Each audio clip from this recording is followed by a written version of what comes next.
বিসমিল্লাহির রহমানির রহিম। আসসালামু আলাইকুম। কেমন আছেন সবাই? আশা করি ভালো আছেন। আমরাও আলহামদুলিল্লাহ আল্লাহ তাআলার অশেষ রহমতে ভালো আছি। আজ হচ্ছে 28 রমজান, আর 28 রমজানের শুভেচ্ছা জানিয়ে আমি আমার ব্লগটা স্টার্ট করলাম।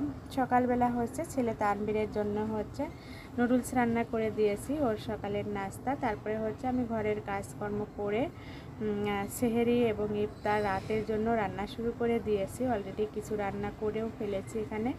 এখানে আমি শাক ভাজি করেছি, কলমি শাক ভাজি করেছি, তারপরে আলু ডিম সিদ্ধ করে নিয়েছি।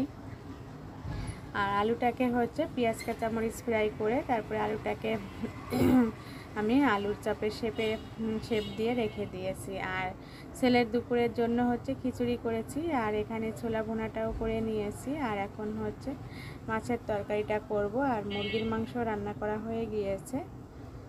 এখন হচ্ছে আমি ইলিশ মাছ দিয়ে কচু দিয়ে রান্না করে নিব।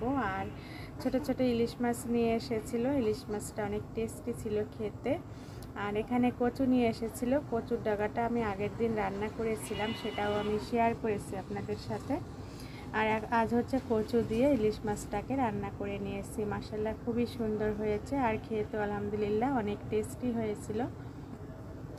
আর এখানে আমি হচ্ছে ইফতারির জন্য হচ্ছে একটু বিরিয়ানি রান্না করব, চিকেন বিরিয়ানি। এখানে আমি হচ্ছে মুরগির মাংসটাকে কষিয়ে নিচ্ছি, ম্যারিনেট করে রেখে দিয়েছিলাম সকালবেলায়। এখন আমি কষিয়ে তারপরে হচ্ছে চাউলটা ধুয়ে রেখে দিয়েছি, চাউলগুলা দিয়ে দিব। এখন অলরেডি রান্নাটা হয়ে গিয়েছে, বিরিয়ানিটা হয়ে গিয়েছে, এখন দমে রেখে দিব।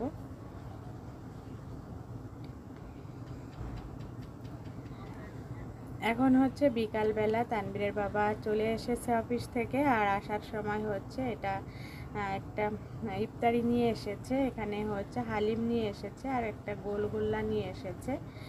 এটার ভিতরে হচ্ছে চিকেন দেওয়া, খেতে বেশ ভালো লেগেছিল মাশাআল্লাহ।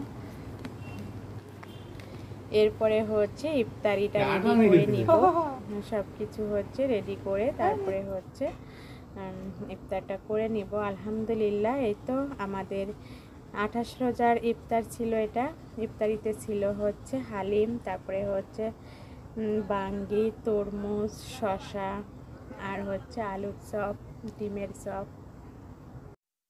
আর মিষ্টি। তারপরে হচ্ছে দুপুরে খিচুড়ি করেছিলাম, সেটা নিয়েছি। আর বিরিয়ানি নিয়েছি, তরমুজ কেটে নিয়েছি, আর হচ্ছে ছোলা ভুনা। আলহামদুলিল্লাহ, আল্লাহর কাছে লাখ লাখ শুকরিয়া, সবার জন্য অনেক অনেক দোয়া রইল। আজ এই পর্যন্তই। আল্লাহ হাফেজ।